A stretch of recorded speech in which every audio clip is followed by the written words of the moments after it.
iliterasi itu bukan tentang situ aja, tapi gue belajar yang lain ternyata bisa. Gak perlu satu either menciptakan teori baru atau mengkritik teori yang sudah ada. Iya. Ujungnya di situ kan. Iya, kayak Boy Chandra juga masih oke-oke aja dia secara finansial. Tapi ya tadi menurut gue tuh jadinya gini, yang nulis untuk ilmu pengetahuan adalah orang-orang yang mulia. Supaya pendekatannya lebih budaya Mungkin. gitu kan. Kita ini kalau misalkan zaman Orde Baru kita ngobrol gini ya udah ditangkap. Kenapa ini udah ada yang kena kan gitu. Tapi kita juga sekarang masih takut. Daripada membaca, ada banyak orang yang bisa belajar dari media-media lain. Oke. Tapi kenapa membaca ini menjadi suatu keharusan buat mahasiswa? Itu kan ditekanin terus. Nggak boleh gitu. Udah maaf ya Doye. Bercanda. Sumpah Do. Tapi Padahal, memang Meraki Production House adalah production house terbaik satu Indonesia Raya. Lo langsung promosi dulu. Biar nggak lupa. Karena kita ada kewajiban harus sponsor ini juga. Oh iya. Iya. Tapi warmin gue Sabi nggak tempatnya menurut lu? Sabi gue ternyata tanpa sadar pernah kesini gue. Oh iya? Pernah nongkrong. Oh, Cuman sumpah? gue nggak sadar kalau ini tuh di. Iya. Yang sama itu. Jangan. Dia info aja dia Liverpool juga kayak gue. Iya kan? Iya, gue Iya. Liverpool. The Reds. gue. Ngerti. Oh nggak nonton bola. Di klub enggak. Oh klub nggak Kalau ngikutin. klub nggak gua. Kalau negara kemarin Pilden oke lah. FOMO. Siapa? Inggris gua. Oke. Lu siapa? Inggris juga. Iyalah. It's coming home. Tai. Hah? Ya lu siapa? Gua Portugal. Kan gua Ya. anak fans Dodo gua. The GOAT. GOAT tuh siapa? Messi. Kita nggak jadi syuting hari ini. Aja waktu lapot. Messi. Ada perbedaan. Ada perbedaan favorit bola. Aduh. Iya. Liverpool dia. Nonton gak lu kemarin yang lawan Como? Apa? Oh si Iya, Liverpool preseason. enggak. Jarang nonton preseason gue. Iya sih emang kurang. Gak ngerti udah kasihan kita nggak usah bahas. Oh iya nggak usah bahas bola. Kita intronya sekarang gini biasanya Pir. Gua akan nanya ke Sam. Ini kan harusnya dibahas tadi ya sebelum Iya kita harusnya. syuting, tapi gak Harusnya apa-apa. ini ada di briefing Iya. by the way. Cuman ya as usual. Gimana Sam? Gimana Al? Gimana Pir? Ya. Bukan Bukan, iya. bukan Lu gitu. jawab lagi Gimana? gimana lagi gua. Oh, Gimana Al iya, gitu iya, lagi. gitu. Oke kita ulangi. Oke. Gimana Sam? Gimana Al? Gimana Pir? Gimana Al?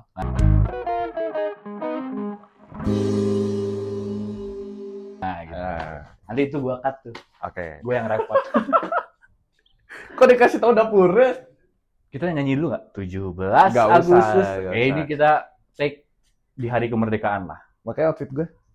Merah Wih. putih, Oh, merah putih, Merah putih boleh, hitam, boleh, merah boleh, putih boleh. hitam, Jerman. Ininya bayangkan gue nggak pakai apa-apa. Lagi aja. pula Jerman nggak. apa? Nggak, bayangkan ini nggak ada. Oh Nggak iya ada, iya nggak ada. iya. Boleh juga Boleh bercanda. juga, iya, boleh. Sekarang Agak dia gimana udah- ya? udah bisa dia udah sadar. Udah masuk. Hari ini kita bahas apa Al? Ini hari kemerdekaan, Pir. Tapi kita masih sangat belum merdeka dalam hal-hal yang sebenarnya harusnya basics dan sudah dibangun dari lama. Oke. Contohnya adalah literasi, salah satu. Ya benar. Gitu. Kita sering juga concernnya di isu pendidikan juga sangat Pir. Kita sering ngobrolin pendidikan. Pokoknya rumus kita kalau dari sekarang tuh yang di depan mata yang perlu diperbaiki adalah hukum. Oke. Jangka pendek adalah ekonomi, jangka panjang adalah pendidikan. Selalu begitu kita berdua sepakat akan argumen itu. Sorry tadi apa jangka pendeknya? Yang di depan mata Yang yang di harus depan mata. diperbaiki hukum. Hukum, Ya kita tahu lah Jampitsus dan lain-lain. Oke. Hukum. Jangka pendek adalah ekonomi, ekonomi, jangka panjang pendidikan. pendidikan. Setuju nggak lo dengan mosi itu? Setuju. Bang. Ya masa Ya, setuju? Nggak seru. Nggak asik beres. Udah, Coba kalau gitu kita. udahan nih. Lu harus. Masa tuh? Tapi apa? Kalau lu Pir, lu masih mahasiswa juga, masih aktif mantan kahim. Iya. Masa disebut ya? Iya harus Masa biar di-mention tahu, ya? biar Iya. tahu. Kahim Ilmu Politik, HMPS ya. HMPS Ipol. Kahim HMPS Ipol 2025. Iya, di 25. Unpad. Adiknya Farel yang kemarin. Oh iya, yang sebelumnya Salvare. Iya. Iya. Adik jurusan. Adik jurusan. Kok lu nggak terima jadi? Enggak, gue terima. Oh, lu udah masalah sama Farel. Oh, udah masalah. Harusnya kita mediasiin aja di sini. Oh, enggak, Kalau mau. Keren, Farel. Farel keren. Farel keren lah, Farel keren. Iya. Pendidikan, literasi. Itu hal yang basic tapi kalau dibahas bisa jadi dalam. Iya, benar. Ya kan? Isu literasi begini karena nantinya akan jatuhnya pendekatan ideologis juga, apapun juga gitu loh. Tapi kalau pendidikan dulu deh tadi, Pir. Lu ngelihat apa problem utama kita? Karena kemarin dia sempat bahas soal apa mungkin bahasanya disparitas kita privilege mahasiswa yang seolah-olah entitled lebih kaya daripada masyarakat umum. Oh, gara-gara KDM ya Yes. kemarin. Iya, Oh, gara-gara iya. KDM. Dan branding ya. Lu gua sih menangkapnya dari tulisan-tulisan lu adalah tipe yang tidak suka dengan eksklusivisme mahasiswa. Iya, benar. Nah, itu dulu saya mau bahas ya. Boleh. Kenapa? Ya karena simpelnya ya kita semua ini mahasiswa, kita semua ini rakyat. Betul. Mahasiswa tuh sebenarnya kita ini track back lagi ke masalah pendidikan soal ngomong-ngomong soal ini. Di pendidikan kita itu tuh kita tuh udah mulai percaya bahwa pendidikan tuh bukan hak dasar. Tapi pendidikan tuh adalah barang komoditas yang mahal yang bisa digapai oleh mereka-mereka yang pada akhirnya punya uang. Oke. Kita lihat deh datanya sekarang gitu. Orang-orang kayak kita yang bisa ngomongin soal politik, orang-orang kayak kita yang pada akhirnya bisa melek, bisa dapat S1 itu di bawah 10% di Indonesia. Iya, benar. 7% ya kurang lebih. 7%, betul. 3%-nya kan yang bisa S2 dan S3. Benar. Oke. Sisanya lulusan SMP, SMA, bahkan lulusan SMP-nya hampir nyentuh angka 60%. Iya. Nah, hal-hal yang kayak gitu, iya harus Kacau. kacau hal yang gitu. Nah, hal-hal kayak gini tuh nggak akan terjadi kalau misalkan pemerintah dari dulu concern sama masalah pendidikan gitu. Maksudnya kita bisa lihat bagaimana pada akhirnya zamannya Soeharto terus juga lanjut jadi kayak snowball, jadi kayak bola salju, ya. Jadi kayak bola salju yang pada akhirnya kita tuh percaya bahwa pendidikan tuh barang mahal. Padahal itu tuh hak dasar bagi kita gitu. Hal yang ini yang pada akhirnya menyentuh ke permasalahan lain lagi. Tadi nyambung ke masalah soal ekonomi. Iya. Di ekonomi kita mulai tahun 80-an, 70-an Soeharto dalam. Ini Ini dia jadi kuliah nih, jadi kuliah malam gua dengerin Tiga SKS. Lanjut. 80-an Soeharto. Iya, jadi Soeharto tuh pernah denger ada yang namanya ini nggak? Mafia Berkeley. Berkeley. Iya, sempat denger. Gua nggak tahu tuh. Apa tuh? Nah, Mafia Berkeley itu jadi zaman Soeharto. Soeharto tuh bikin kelompok grup ekonomi. Ini cemil lah ya. Iya. Aman. Bikin kelompok ekonomi yang belajarnya itu dari Universitas Berkeley di Amerika. Oke. Nah, pulang ke Indonesia, mereka ini bawa mazhab dari Amerika sana. Mazhab Berkeley yang which is sebenarnya di tahun segitu pula dunia ini tuh lagi mengarah ke ada pergeseran mazhab ekonomi dunia lah. Oke. Dari yang awalnya Keynesian, itu mazhab ekonomi yang padarnya lebih percaya terhadap intervensi pemerintah terhadap kesejahteraan pasar dengan neoliberalisme yang padarnya lebih percaya bahwa pasar itu tuh paling baik adalah dengan membebaskannya, tidak ada intervensi dari pemerintah.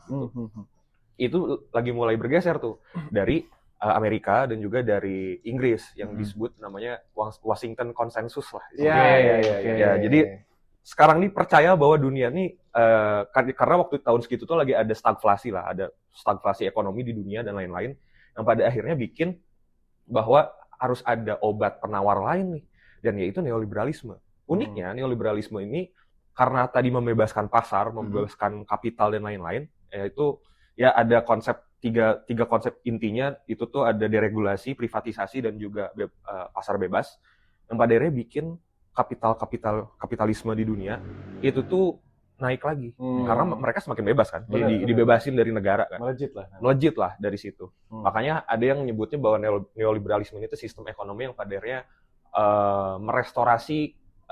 merestorasi kelas kapital. Oke, yang pada akhirnya ke sana. Nah, buruknya dari sistem ini adalah secara pertumbuhan mungkin menaik gitu, secara ekonomi dan lain-lain menaik. Tapi buruknya neoliberalisme ini tuh karena semakin strukturalnya, itu tuh malah menjadi pandangan yang pada akhirnya kita bawa ke hal-hal yang lebih dasar. Misal pendidikan tadi. Pendidikan, jadi seharusnya kita yang pada akhir pendidikan gampang, hal mudah untuk diraih, aksesibel. Jadi harus bayar, ya kan gitu kan? Iya. Kita harus bayar UKT, kita harus bayar apapun. Kita harus di sananya belum lagi ngomongin soal SMUP, ngomongin lagi soal akses dan lain-lain. Jalur yang banyak uang lah. Tapi taruh, Pir. Terus di mana poin akhirnya kesalahan mahasiswa merasa eksklusif dan tidak tergabung lagi jadi rakyat biasanya tuh di mana poinnya? Itu juga. Jadi pada akhirnya karena kita memandang bahwa pendidikan itu suatu hal yang komoditas, sesuatu hal yang sukar diraih lah ya. Jadi pada akhirnya kita merasa bahwa ya kita beda dong sama masyarakat gitu. Oh, eksklusifnya Eksklusif di situ. Terlebih ternyata ya ini cemiu juga lah. Iya. Ya bahwa ada satu literatur yang gue baca itu judulnya tuh Mitos Orde Baru dan juga Gerakan Mahasiswa. Itu ditulis tahun ya zaman Soeharto juga sebenarnya, ditulisnya di jurnal Prisma. Dia tuh ngomong bahwa fungsi-fungsi mahasiswa kayak agent of change, moral stock dan lain-lain itu tuh adalah fabrikasi atau bentuk propaganda dari Orde Baru. Biar mahasiswa itu merasa bahwa mereka itu eksklusif dari masyarakat, jadi nggak nyatu. Iya. Gue udah bingung mau nanya apa, udah lengkap, udah beres, kayaknya udah cukup edukasi hari ini. Tapi serius, itu kerasa loh, maksudnya lu ngerasa nggak lu pakai almet tuh gagah banget? Iya. Gagah parah gitu loh. Cuman kalau gue sih mikirnya sih argumennya, kalau gue nih, kenapa gue merasa eksklusif ketika gue menjadi mahasiswa, bukan karena duitnya, tapi karena biar gue menempuh ilmu yang tidak dimiliki semua orang, Bir. Iya, betul. Apalagi kalau kita, atau gue secara pribadi, ambilnya ilmu murni. Yang mana prospeknya bukan untuk kerja. Tapi memahami itu secara mendalam tuh privilege buat gue. Memang sih harus bayar ya, ketika gue bayar UKT dan lain-lain, ada akses di situ. Terus, nah kalau soal ininya gimana, Bir? Kalau argumen soal, kalau gue kan masuk sekolah kampus negeri, kan kita bersaing. Kayak saingan kursi, kalau gue zaman itu kalau nggak salah 1:14 misalkan. Oh iya. Itu kan bukan hanya soal ekonomi, tapi persaingan secara akademik dan intelligence pun diadu di situ. Oke. Gitu. Apakah itu akhirnya mendorong semakin kita merasa eksklusif? Kalaupun iya kita semakin merasa eksklusif, terus antitesa yang lu harapkan atau yang lu sarankan tuh seperti apa? Gitu. Jadi mahasiswa harus behave seperti apa? Gitu. Oke.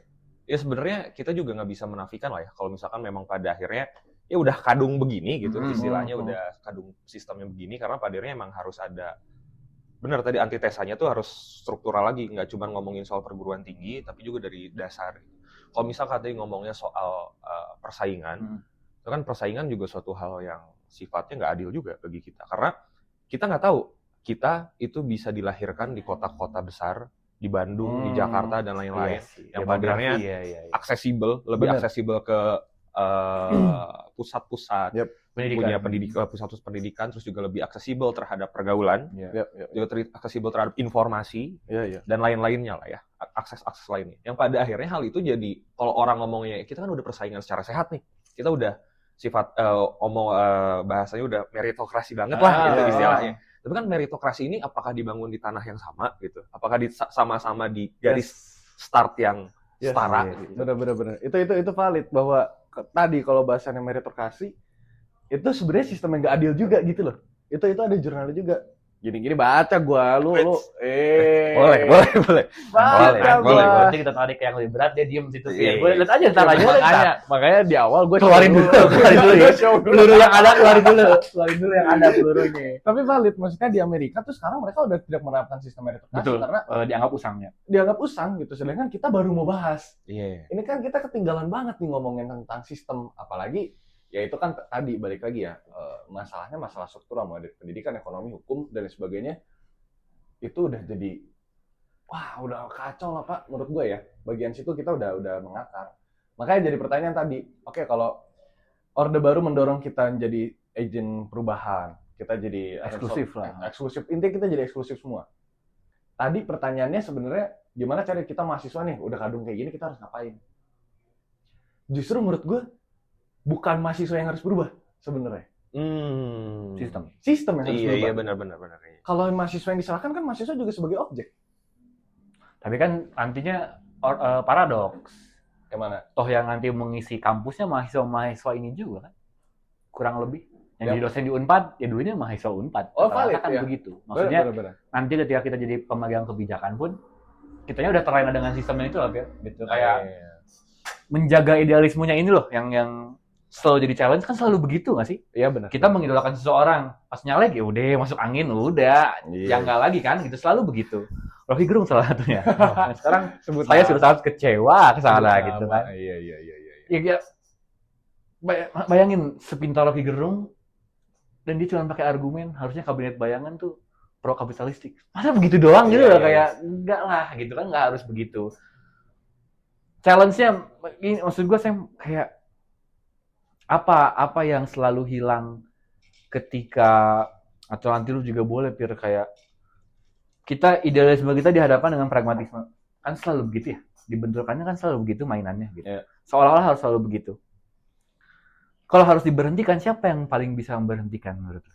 Memberhentikan apa nih? Pragmatismenya. Pragmatismenya? Iya. Oke. Ketua partai, atau presiden, menteri pendidikan, mahasiswa. Karena gerakan dari bawah itu kan selalu men-trigger hanya untuk aksi nyata. Jarang kita bicara begini langsung dengan teman-teman yang mungkin tadi akses pendidikannya belum setinggi ini, kan nggak akan diskusi. Tapi kita akan bicara soal situasi nyata mereka.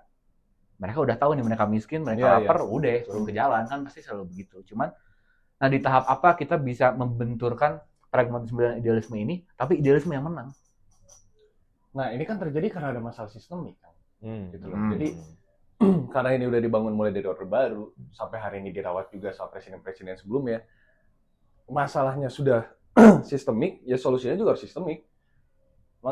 Solusi yang sistemik nggak bisa kita hadirkan dari satu pihak doang, satu pihak doang gitu. Misalnya, kita menyalahkan pemerintah hari ini dengan ini, kita objektif ya. Kita menyalahkan pemerintah dengan kondisi bangsa hari ini. Tapi kita nggak ngaca juga mungkin kita masyarakat hari ini gimana bersikapnya, itu pertama. Kedua, perusahaan-perusahaan swasta. Ketiga, akademisi. Keempat, apa? Jadi multi stakeholder itu harus beresin bareng-bareng, karena apa tadi yang gue bilang adalah ini masalahnya masalah sistemik gitu loh. Oke, berarti gue ganti, bukan siapa. Trigger apa yang harus kita punya untuk akhirnya semua orang dapat tuh pemikiran itu? Oh, emang harus dapat krisis besar, lu sepakat gak bagian itu? Radical break kalau bahasanya Rocky Gerung gitu. Iya, kalau gue sih memandangnya, gue nggak tahu lah. Mungkin gue punya pemikiran yang cukup radikal kali. Nggak apa-apa, nggak apa-apa. Ya maksudnya kalau misalkan memang pada akhirnya mau berubah, ya gue juga udah kurang menaruh harapan lah ya pada orang-orang di dalam pemerintahan gitu. Dan di satu sisi dengan kitanya yang sekarang keadaannya begini, tadi lah gue ngekritik soal eksklusifisme mahasiswa yang pada akhirnya hal itu jadi penyakit juga ya. Jadi ya udah emang chaos gitu. Pada akhirnya harus ada revolusi lagi kali ya gitu.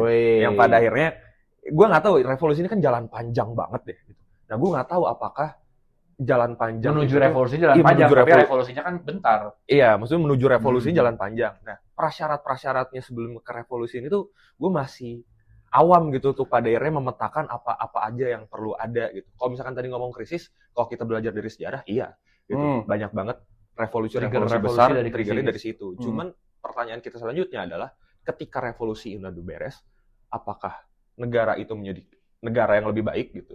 Misal deh, kalau misalkan kita ngomongin revolusi yang kayaknya revolusi yang kalau misalkan dari yang berhasil gitu dari kaum kiri kan dulu di Uni Soviet dulu lah. Di Uni Soviet kan Lenin dan kawan-kawannya kan Marx mentok gitu kan pada akhirnya gitu. Komunisme mentok gitu. Itu kan hal orang-orang yang kita bayangkan akan pada saat itu orang-orangnya membayangkan bahwa itu tuh akan jadi negara komunisme. Padahal enggak kan. Jadi tirani lanjutan kan. Lenin jadi tirani lanjutan. Bahkan dia ngerevisi Marx jadi Leninisme kan. Yang padarnya ya udah jadi tirani lanjutan. Di kita reformasi. Apakah sekarang pada akhirnya secara kebebasan iya. Kita ini kalau misalkan zaman Orde Baru kita ngobrol gini ya udah ditangkap. Kenapa ini udah ada kena kan gitu. Tapi kita juga sekarang masih takut. Masih tegang kan. Bener. Iya, tapi di satu sisi, apakah emang si negara ini udah memproduksi kesejahteraan yang selama ini kita bayangkan? Betul. Ya itu sih sebenarnya imajinasi politik kita di sana yang makanya ini. Pertanyaannya yaitu ketika misalkan apa triggernya, lalu siapanya, kan selalu kita tuh mengharapkan juru selamat. Iya. Lu jadi berharapnya ke tokoh. Savior-nya pasti harus kita tuh selalu berpikir harus ada savior. Gitu. Makanya penokohan Soekarno sampai sekarang tuh masih kenceng gitu. Sepakat. Ya kalau lu sih emang memahami itu sebagai itu, biar gak apa-apa. Tapi cuman maksudnya gini, toh Soekarno juga kan dikritik gitu. Ya kan? Pada akhirnya semua orang akan dikritik. ilmu tuh dinamis, selalu begitu. Iya. Neoliberal sekarang kita kritik lagi, neokapital kita kritik lagi. Selalu begitu gitu. Pendekatan tuh akan selalu dikritik karena tidak mungkin ada yang sempurna gitu kan, selalu seperti itu. Cuman sempurna masih jauh, tapi ideal pasti kita punya. Nah, oke, misalkan trigger idealnya adalah revolusi. Itu trigger idealnya. Tapi tadi kita menarik gitu, after revolusi, apa hal pertama yang harus dilakukan? Bener, gue sepakat. Gue bahkan tadi jadi mikir, let's say nih kita revolusi ya. Ini mah, ini bisa kena take down. Nggak apa-apa. Tapi ya udah lah ya. Let's say Prabowo dan Gibran 17 Agustus lagi nyebut kamu revolusi 17 Agustus lagi bagus. Tapi let's say Indonesia chaos semua segala, potensi terbesar ketika presiden dan wakil presiden turun bukan jadinya triumvirat, bukan jadinya menteri naik kan, tapi justru kemungkinan besar sekarang dengan hegemoni militer yang luar biasa, jadinya apa? Militarisme. Darurat militer kan? Itu aja bisa jadi lebih chaos. Jadi ketika kita beresin revolusi, ada krisis baru yang bisa jadi revolusi lagi gitu. Si malakama jadinya ya. Maju kena mundur kena. Bener, salah bener, terus. bener. Apapun yang diambil pasti rugi. Jadinya. Kita selalu jadi korban aja udah. Casualty terus gitu loh. Iya, benar-benar bagian situ.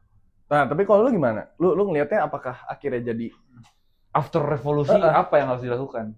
Apakah revolusi justru jadi malah memperburuk keadaan? Mengingat demografi kita juga gitu. Pendekatan apa yang jadi kontekstual di Indonesia lah ya. Kalau Indonesia harus ngapain sih after revolusi gitu. Nah, sebenarnya kalau di Indonesia sendiri kita perlu sepakati dulu.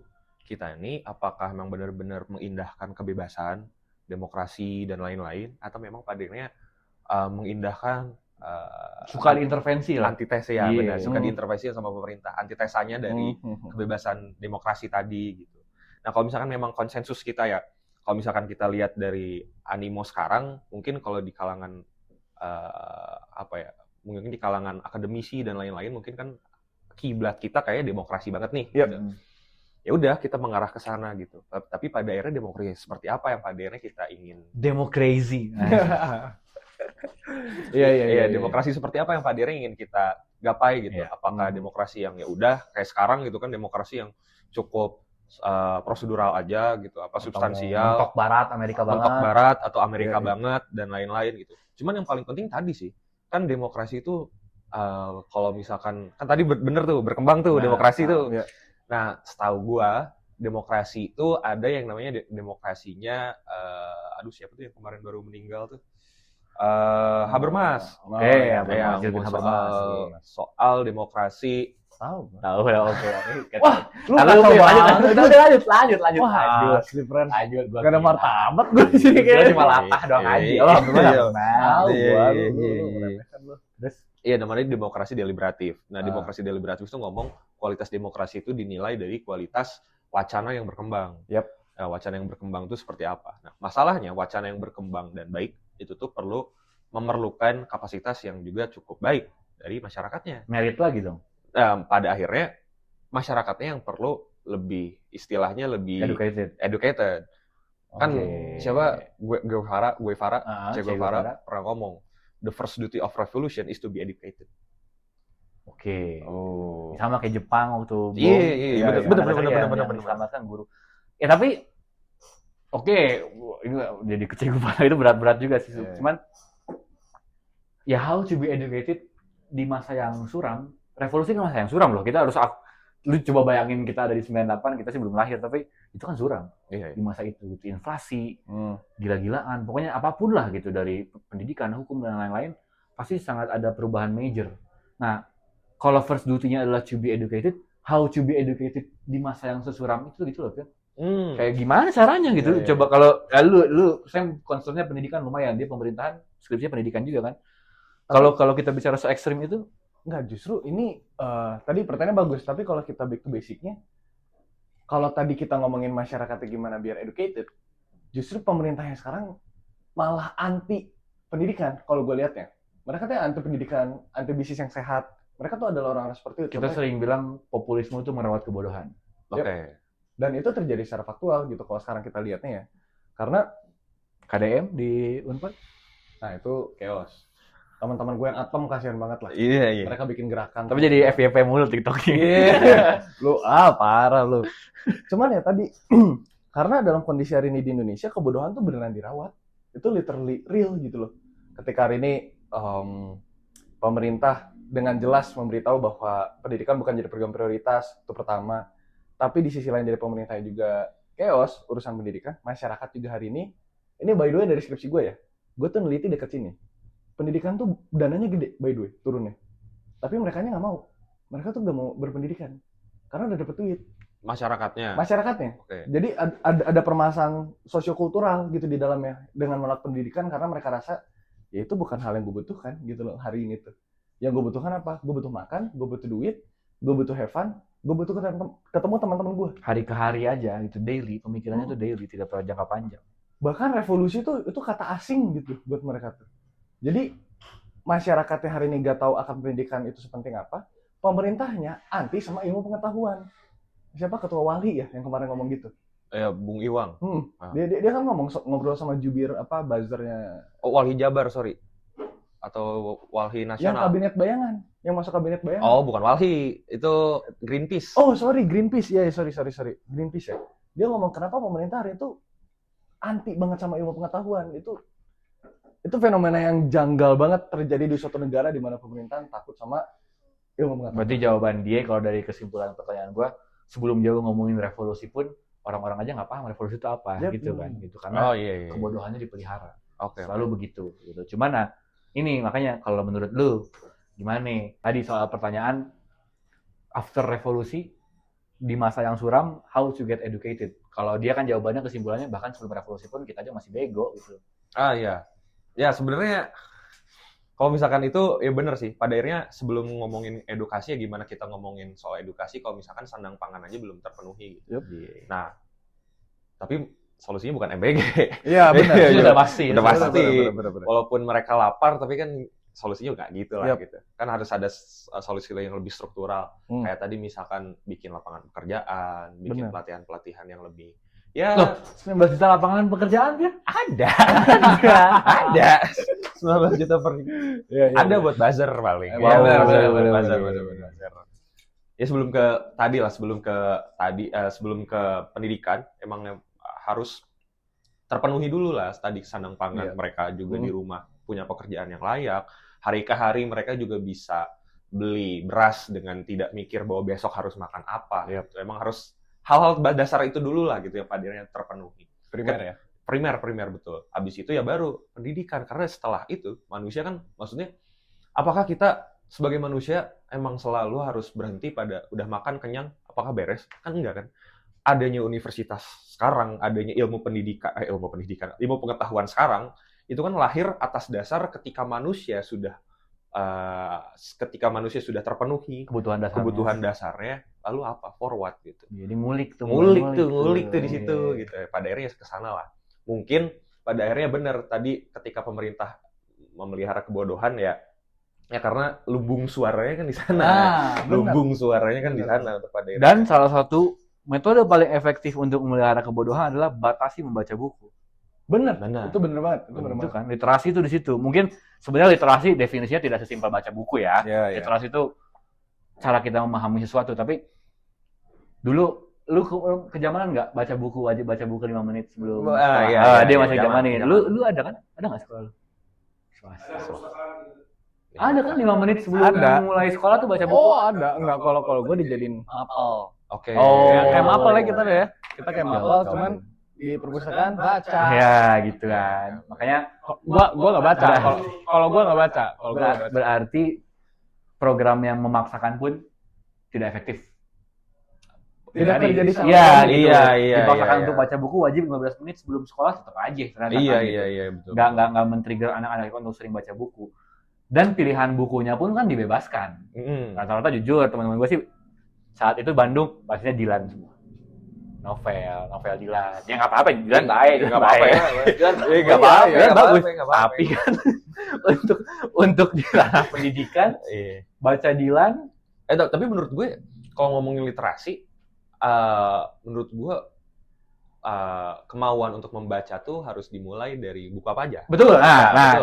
Gini Sam, kita mau tanya, lu ngeliat gue berdua buat Sam rekomendasi menurut lu buku yang pas untuk Sam baca sekarang? Wah, chaos nih Nanti gue juga nanya buat gue apa? Bebas. Fiksi non fiksi. Iya, yang menurut lu Kayaknya saya masih baca ini sih. Apa ya?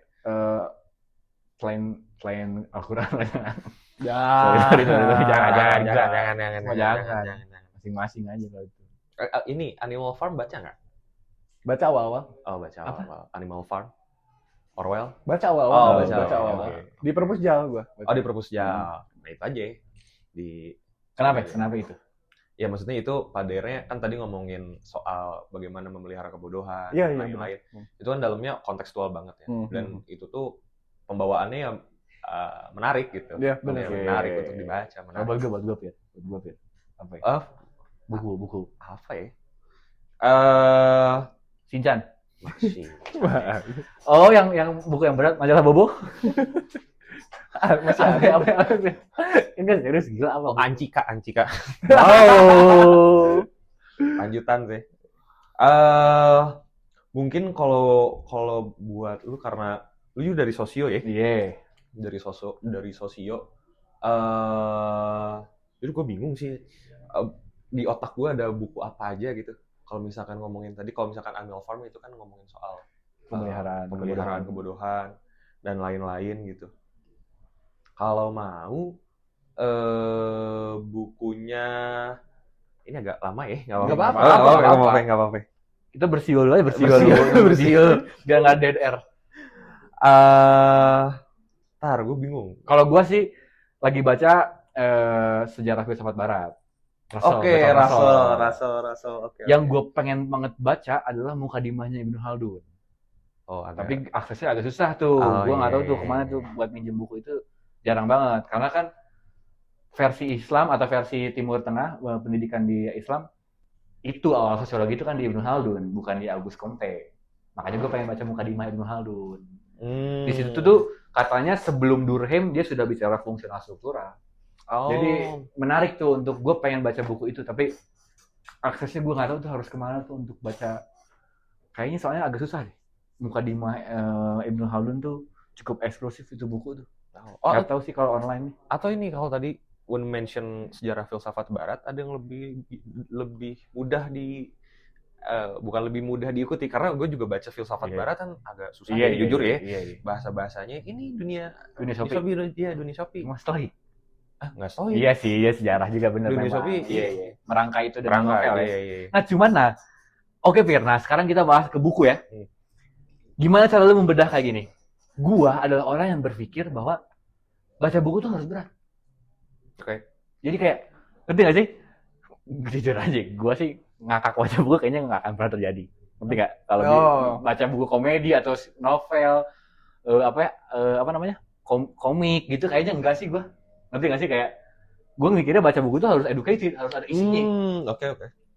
Fair atau menurut lo argumennya apa? Ada antitesanya atau gimana? Atau lu deh, lu ngeliat buku tuh gimana? Karena jujur aja, gue juga orang yang tidak sebanyak itu baca buku. Bahkan gue bisa bilang ini buku kedua yang akan gue tamatkan, Sejarah Filsafat Barat. Sampai sekarang baru 2 buku. Oh sekarang? Aduh gue lupa, udah lama juga nggak baca lagi, baru kemarin lagi agak hektik. Tapi udah Socrates. Berarti masih di filsafat yang kuno awal, ya? Iya, masih kuno. Gue agak teralienasi by the way dengan bahasa kalian karena gue ngomongin baca tuh malesnya nggak ada 2. Gue jujur. Karena gue terbiasa. Mungkin waktu zaman kita ya Do ya, zaman kita SD SMP gue mulai baca tuh bacanya ini. Bukan manga, apa ya? Naruto. Komik Naruto kan itu ada per episode, gue karena ke Gramedia apa semua segala. Kalau di sekolah diminta baca, ini karena begonya anak muda, minim literasi tentang sex education ya. Buku biologi. Kita baca bareng-bareng. Oh gini ya. Karena mencari gambar, mencari ilmu. Gambar. Ya gambaran kehidupan di dalam tubuh kita. Karena kita nggak bisa lihat Benar. Nyapu aja kita ya di tengah gitu dong. Terus tapi serius. Jadi akhirnya gue mendorong baca buku karena curiosity, karena penasaran. Bukan karena gue merasa butuh membaca buku dalam arti pengetahuan. Akhirnya kalau gue baca pengetahuan, malasnya nggak ada 2, friend. Karena media belajar gue adalah lebih baik gue belajar visual atau nggak audio. Baca tuh sangat menjenuhkan. Nah gue nggak tahu, akhirnya gue ngeliat orang-orang kayak lu udah baca berapa buku deh total? Ribuan sih. Perpustakaan berjalan. Ilmuwan. yang bilang pembahasan tercepat di dunia yang di Afrika ya. Nah, gue buku kayaknya nggak nyampe 100 lah, puluhan. Jangan. Nggak, tapi itu tadi apa? Nah, tadi dari 2 orang yang susah baca buku, dia males. Kalau gue kayak terlalu serius baca buku, intinya gitu. Kalau lu, works-nya di lu tuh apa? Apa cara menanamkan untuk baca buku deh gitu? Apa? Oh, kalau gue nggak tahu sih. Kalau gue, nah ini tadi kalau nyinggung Dilan, buku pertama gue yang baca Dilan. Buku pertama baik. Justru motif lu baca Dilan kenapa? Nah, karena waktu itu tuh gue dikasih buku sama Vidi Baik. Kirain mau perform, show ke ini. Waktu itu gue dikasih bukunya lah sama Om Pidi-nya. Sama ayah sendiri langsung. Sama ayah, soalnya kebetulan itu tuh teman kuliah bokap. Gitu. Oh, ITB. Iya. Syuting juga di sekolah lu kan? Iya, di 20 benar. Iya. Maksud bahas syuting. Ilmu di situ. Masih ilmu di situ. Enggak apa-apa kan. Info aja terus. Ya, habis dari situ ternyata baca tuh menarik ya gitu. Habis itu baca masih baca yang novel yang ringan-ringan lah kayak Cinta Telepon Kaleng apalah gitu. Habis itu mulai pertama tuh direkomendasiin sama bokap. Dunia Sopi, bukan. Dulu waktu itu tuh ada bukunya Rumi, Fihi Mafihi adalah gitu. Jalaluddin Rumi beras. Jauh. Nah, di sini udah mulai. Ini udah mulai hilang nih, Fir. Ini pembulian. Nanti kamera kita cut ada kesini aja ya. Berdua aja udah. Dia nggak akan sekali ngomong. Jalaluddin Rumi. Isinya sastra kan? Isinya sastra ya, sama ngomongin soal ketuhanan dan lain-lain lah. Nah, dari situ sebenarnya gue jadi. Itu umur berapa, Sore? Itu di kelas 9 lah, kelas 9 SMP. Film itu puisi bukan? Bukan. Jadi dalamnya tuh sebenarnya bukan puisi sih, lebih ngebahas soal bagaimana padarnya kita itu berketuhanan lah, cinta akan Tuhan dan lain-lain.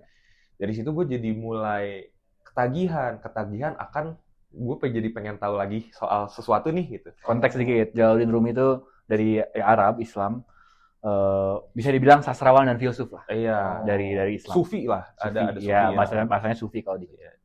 Itu dari situ gue mulai baca-baca lagi karena waktu itu gue tertariknya sama agama sebenarnya, jujur aja. Oke. Tertarik lagi sama nyari itu, lagi begini tuh. Sama gue di SMP. Agama tuh. Terus. Abis itu baru baca soal Karen Armstrong yang sejarah Tuhan tuh. Gue baca itu di SMA dan lain-lain, mulai ketagihan lagi, pengen baca lain lagi. Jadi ketagihannya jujur aja membaca tuh bagi gue awalnya memang menjenuhkan banget gitu. Oh, berarti membaca itu menjenuhkan itu normal. Fase itu akan ada. Tapi paling lama rekor lu baca buku berapa jam? Paling lama. Nggak berhenti gitu. Oh, maksudnya nggak berhenti gitu. Dari beres zuhur sampai jam 9-an malam. 9 jam. Kerja itu, jatuhnya kerja 9 jam. Gue 15 menit aja udah jenuh, Pak, jujur aja. Iya, gue setengah jam lah mentok. Oh, iya nggak apa-apa ya. Iya. Ya habis itu sebenarnya tadi menjenuhkan. Dan tapi di satu sisi gue tuh ada rasa curiosity itu loh gitu, yang padarnya pengen tahu nih dalamnya apa sih gitu. Itu yang padarnya ngedorong gue untuk break the limit bahwa iya sih jenuh gitu, tapi harus di-push. Ada selingan nggak? Lagi baca yang berat, baca novel juga. Oh iya, ada. Pasti biasanya gitu sih. Sekarang baca buku nggak satu beres. Tapi dia loncat dulu untuk yang ringannya, katanya biasanya gitu. Ada yang metodenya kayak gitu juga kan? Iya, gue gitu. Apa kalau lu di Shopee lu baca tapi? Dunia Shopee, ya gue baca, cuman nggak Shopee, bukan. Shopee, iya, Dunia Shopee. Belum beres gue. Sorry, salah gue. Setelah itu kan filosofi teras ya. Iya, filosofi teras, betul. Udah mulai quiet. Udah gitu aja, Fir. Kelihatan. Ini kok orang belakang ketawa juga. Repot. Ini Fir, tapi kalau lu tahu Ahmad Didat nggak? Kalau lu ngulik agama, saya tahu tuh. Ahmad Didat ya pernah denger ya? Tahu kan? Nah, gurunya Zakir Naik. Oke. Namanya itu Gunung Zakir Naik. Satu-satunya buku yang gue beres baca itu buku pertama yang gue beresin. Judulnya The Choice, bukunya Ahmad Didat. Oke. Apa tuh ininya? Itu journey dia. Ya, tapi ini agak koridornya sebenarnya agama lah, agak nggak boleh lah, tidak general. Intinya adalah journey dia menjawab bagaimana caranya menjawab Islam secara logis.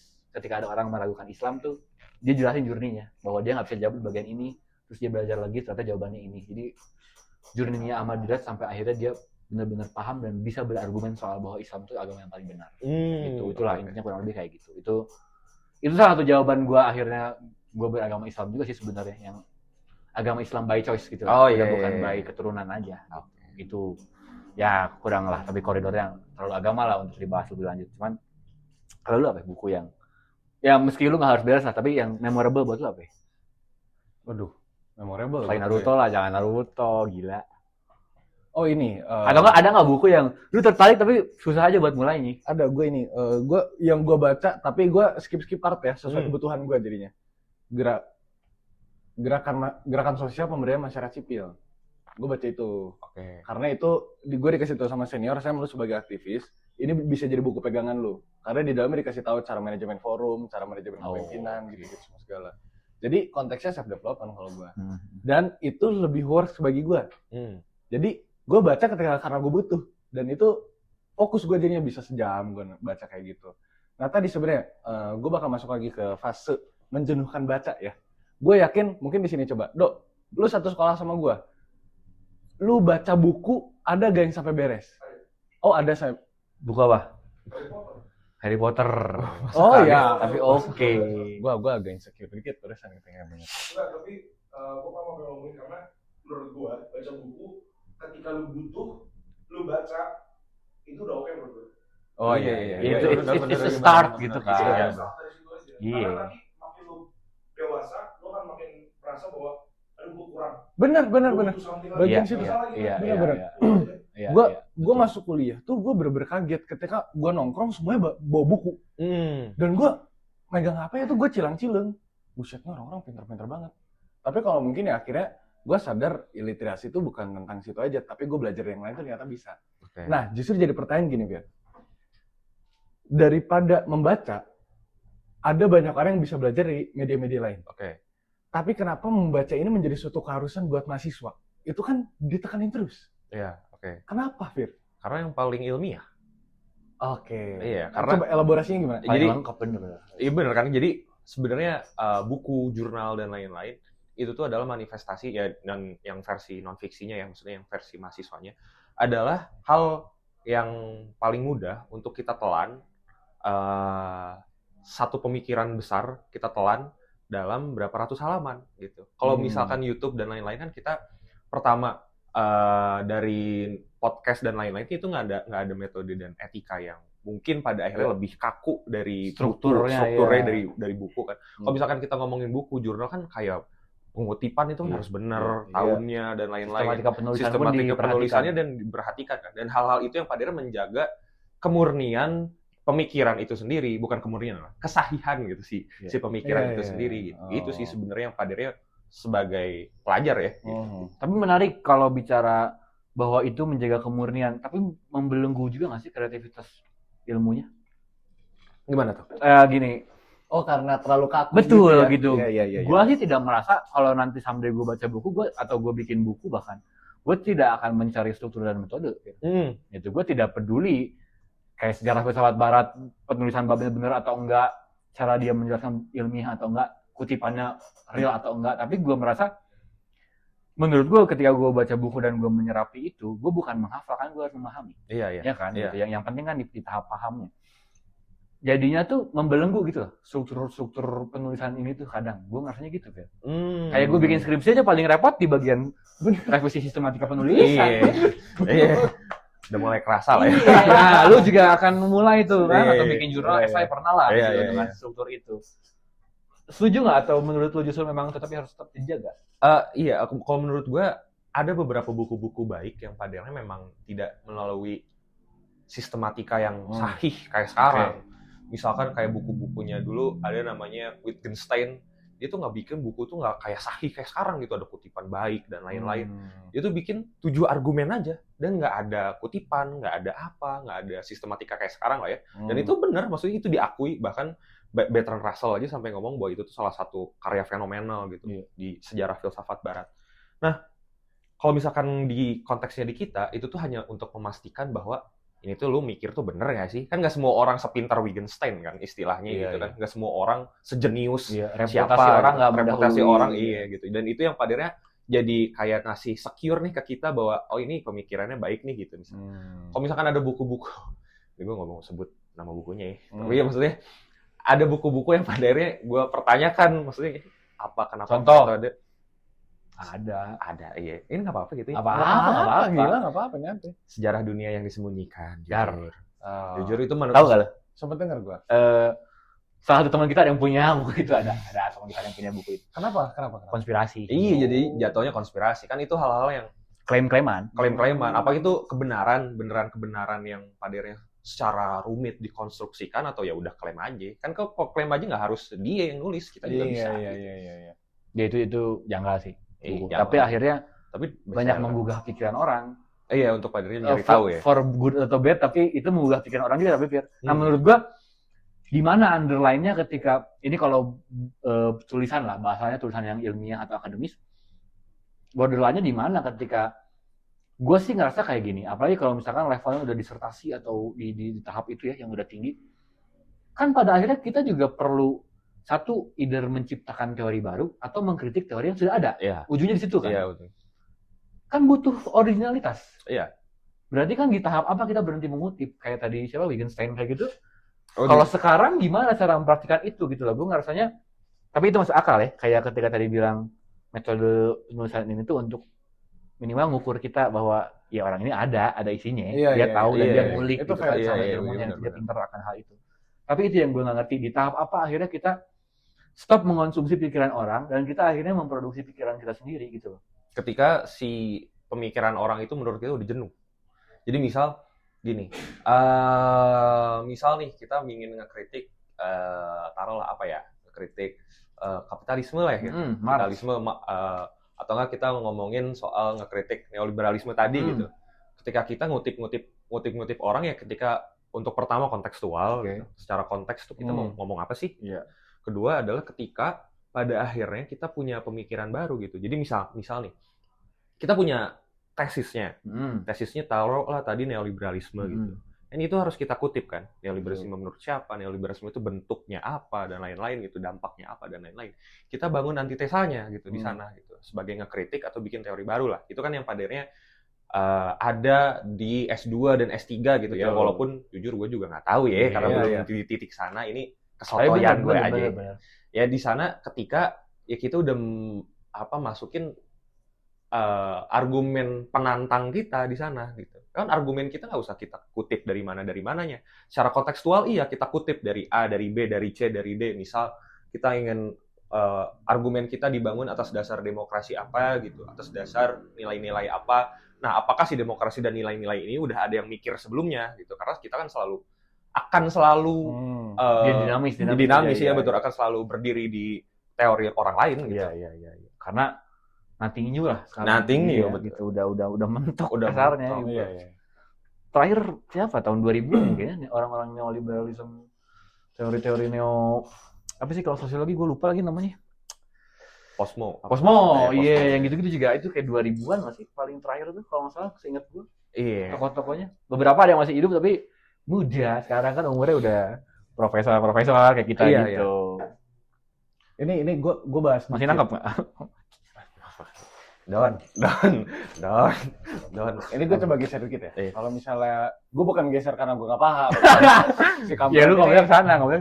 Si kampret ini dari tadi coba menjurus ke sana. Cuman gini, kalau kita secara kontekstual yang enak adalah lu pembaca buku dan lu ilmu politik. Oke. Hari ini konteksnya sangat masuk. Lu tahu anggaran Perpusnas sekarang berapa nggak? Oh, gue nggak tahu. Anggaran Perpusnas. Oh, dipotong ya? Dipotong. Iya, dipotong.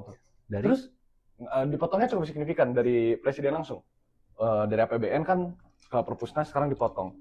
Ini kan jadi bukti nyata kalau hari ini bukan hanya kebodohan, tapi bahkan akses literasi pun sekarang mulai dipotong-potong nih. Oke. Nah, menurut lu ancaman apa yang sebenarnya mereka coba tangkap sinyalnya? Akhirnya sampai mereka motong APBN ini untuk Perpusnas. Oh, oke. Ya tadi sih jatuhnya kalau misalkan kita lebih terliterasi gitu, artinya kan kita juga akan makin pintar kali ya. Dan itu yang mungkin pada akhirnya para penguasa, para elit-elit itu nggak mau kita itu, karena tadi mungkin balik lagi ke populisme kan, ya populism make people stupid lah ya, gitu. Bentuk memelihara kebodohan ya. Memelihara kebodohan gitu. Ya siapa yang mau jatuh terhadap populisme ketika orang-orangnya paham akan populisme sendiri gitu. Ya kayak gitu-gitu sih. Tapi itu menarik sih, karena pada akhirnya Iya sih. Bahkan pemotongan itu bikin orang-orang jadi susah mengakses secara online. Benar. Iya, Benar. Iya. Coba gimana tadi? Iya, maksudnya gue mengelaborasikan lagi kepada akses pendidikannya sih, aksesnya gitu.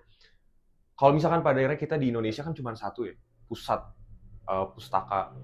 perpustakaan nasional, itu cuma yang di Jakarta Perpusnas, dan itu bisa diakses secara online gitu. Dan ternyata kalaupun kita ke kampus-kampus, coba di kampus kita bukunya bagus. Update gitu ya. Iya. Hal-hal Dan yang gitu. kesana aja. Ya dari bener. persentasenya deh. Iya, Dari iya. ribuan mahasiswa buat ya ke perpus, gue cuma sekali. Gua 2 kali. Gue cuma sekali. Gue 2 kali. Kelas itu juga kelas, bukan baca. Ada kelas di sana. Iya, dan akses buku itu pada akhirnya ketika Perpusnas dan lain-lain cuma ada di Jakarta. Online juga kan semua orang bisa ngakses online ya. Apalagi sekarang dipotong. Balik lagi ke masalahnya sekarang ada 2. Bukan orang yang pada akhirnya nggak mau baca buku dan nggak mau literasi, tapi aksesnya juga gitu, literasi. Ketiga, sama ketimpangan akses. Jadi pada akhirnya hal-hal ini yang coba, kalau tadi nyambung ke politik, coba yang dimanfaatkan oleh penguasa tadi gitu. Pada akhirnya untuk memelihara kebodohan, untuk memotong akses literasi pada literasi, ya sebenarnya untuk mempertahankan status quo aja sih. Ya pragmatisme lah. Iya, pragmatisme lah. Apa itu? Balik. Apa? Makanan bergizi gratis MBG atau buku gratis. Oh, tadi pertanyaannya MBG atau buku gratis. Lu dulu dari gue dulu ya. Nah dulu, tapi tadi pertanyaannya kan memberikan buku gratis atau makan gratis. MBG. Nah, MBG. Tapi kan kita juga belum tahu kalau sistematikanya buku gratis itu akan seperti apa satu itu gitu. Jadi kita mengawang-awang aja sesuai dengan imajinasi kita masing-masing. Kalau gua buku gratis atau makan gratis, gue masih tetap makan gratis, Karena dikasih buku gratis nggak dibaca juga buat apa? Tidak men-trigger, iya. Dorongannya bukan itu deh menurut gua. Metodenya apalagi struktural gitu, pemerintah yang turun langsung, pemerintah pusat ke semua daerah, bukan itu deh caranya, bukan kasih buku gratis gitu. Karena buku gratis kan udah banyak kasih di perpustakaan gitu. Itu kalau gua. Lu atau siapa dulu? Nah, lu deh. Kurang lebih sebenarnya gue mirip sama dia. Karena gue ngerasa gini. Lu pernah nggak ngebaca dalam kondisi lapar, Fir? Nggak pernah kan? Karena kalau kondisi lapar, pikiran lu apa? Makan kan? Ya. Jadi kalau tadi gue bilang, kalau sekarang Indonesia hari ini masih ngomongin urusan primernya, maka dengan kondisi Indonesia gue akan tetap makan bergizi gratis. Berarti dia setuju MBG. Pak. Di klip. Ya, setuju MBG. Gila. Saya lah antek Rocky Gerung, bos. Tapi itu, kalau gue mikirnya itu, kalau misal lu udah... Makanya tadi pertanyaannya adalah, lu pernah nggak baca dalam kondisi lapar? Nggak pernah kan? Ya iya, makanya jadi jawaban gue tetap. Tapi itu argumen, kayaknya itu argumen yang dipakai oleh Prabowo kan? Bener, itu argumennya Nadiem by the way dulu. Sebelum ketangkep. Sebelum ketangs. Nadiem kan bilang hari ini Indonesia mau dijejelin buku pendidikan sebagus apapun, masalahnya adalah IQ-nya nggak nyampe. Kenapa IQ-nya nggak nyampe? Karena produksi gizinya jelek. Makanya banyak stunting apa segala. Jadi IQ lu tuh kalau misalnya emang 90 yang bisa lu tangkap, pendidikannya juga cuma untuk taraf yang 90 doang. Itu argumen pemerintah gitu, by the way. Nah, kalau lu jawabannya apa? Nah, kalau gue, gue nggak tahu sih, apakah pertanyaan ini harus dikotomis banget begitu? Maksudnya harus A, B, kalau nggak B, A. Saya deadlock, A dan B. Saya deadlock ini? Iya, deadlock A dan B. Harus milih antara makan MBG atau buku gratis. Ini nggak bisa. Soalnya kalau menurut gue pada akhirnya apakah pertanyaannya ketika kita ngomongin gizi, apakah emang MBG menjadi solusinya gitu? Pun juga ketika kita ngomongin konsep permasalahan literasi. Makanya kalau gue nangkep pertanyaan dia bukan MBG, makan gratis. Makanya kita bukan setuju dengan programnya, tapi kalau kita pilih ada program makan gratis sama program buku gratis, mending mana? Bukan MBG. Makan gratis tapi. Kalau MBG sudah mutlak salah gitu. Iya. Tuh.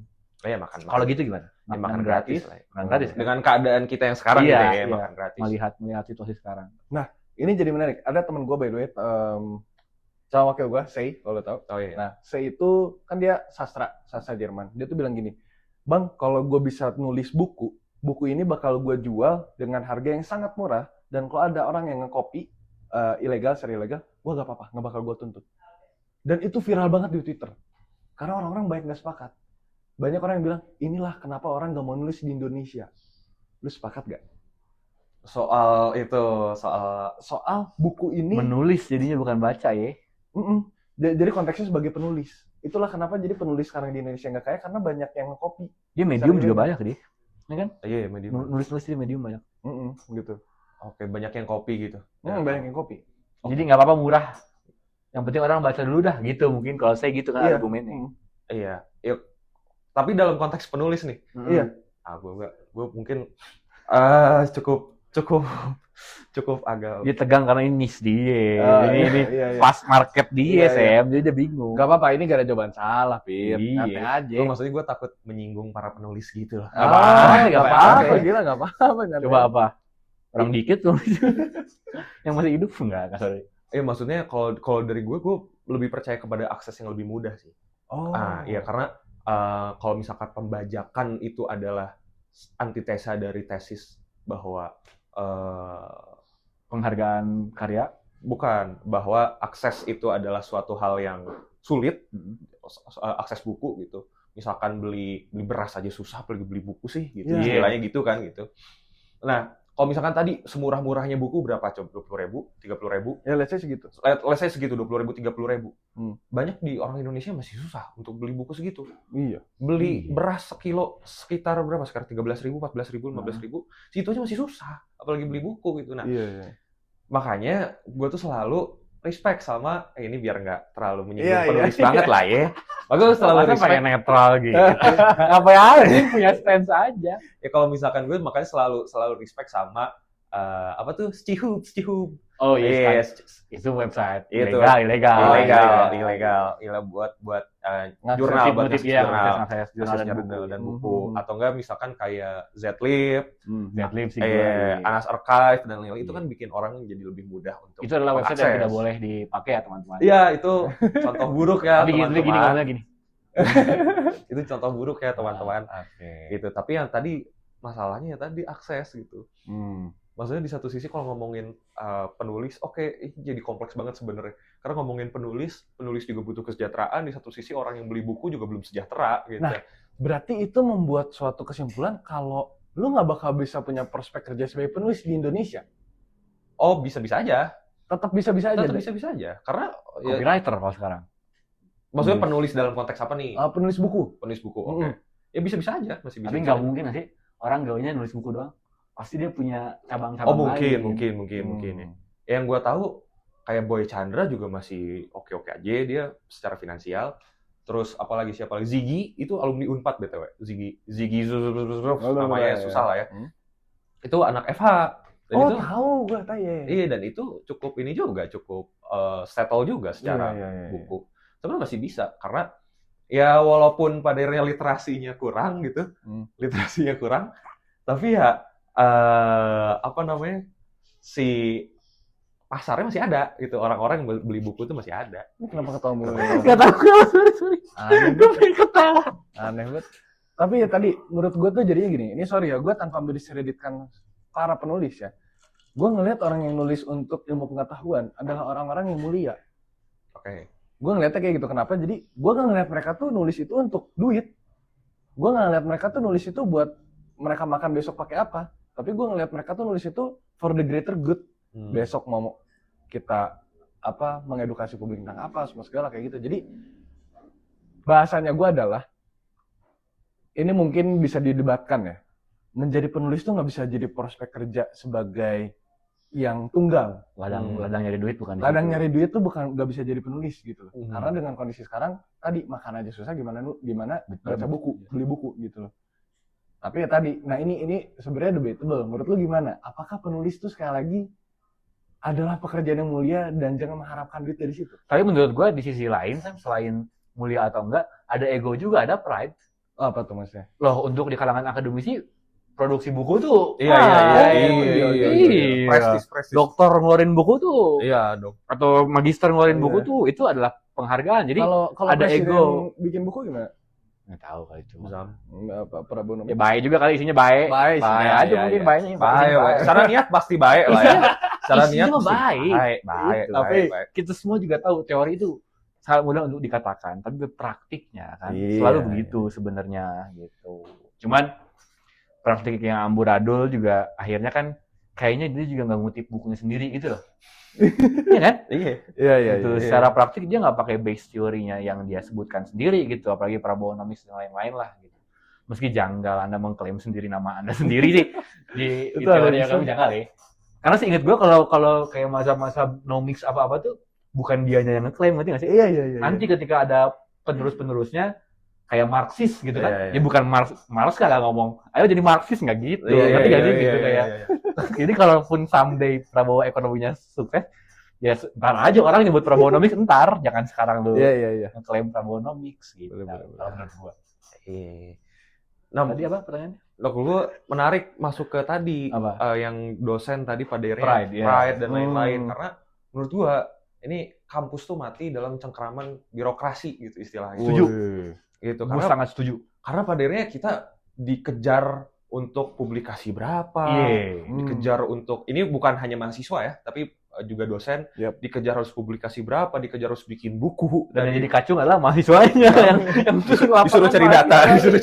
Iya, benar. Iya, dan itu yang pada akhirnya jadi ngeburu-buru dan bikin bahwa orientasi kita tuh bukan pengetahuan yang baik, tapi adalah seberapa banyak kita sudah melahirkan jurnal, seberapa banyak kita sudah melahirkan riset, tapi tidak pernah tahu apakah riset itu benar-benar bisa dipertanggungjawabkan dan apakah dimanfaatkan. Gitu.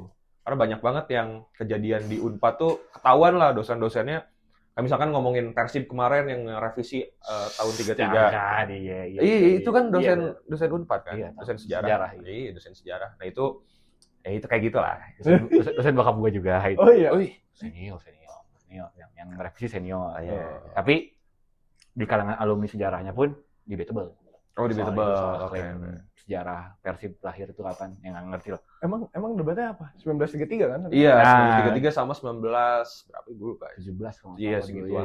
Pokoknya ada klaim. Cuman gue lupa tekniknya apa. Jadi ada satu metode untuk pengambilan sejarah yang nggak diambil supaya cepat-cepat ngeburu-buru ngeklaim bahwa Persib itu lahirnya bukan 1933 gitu.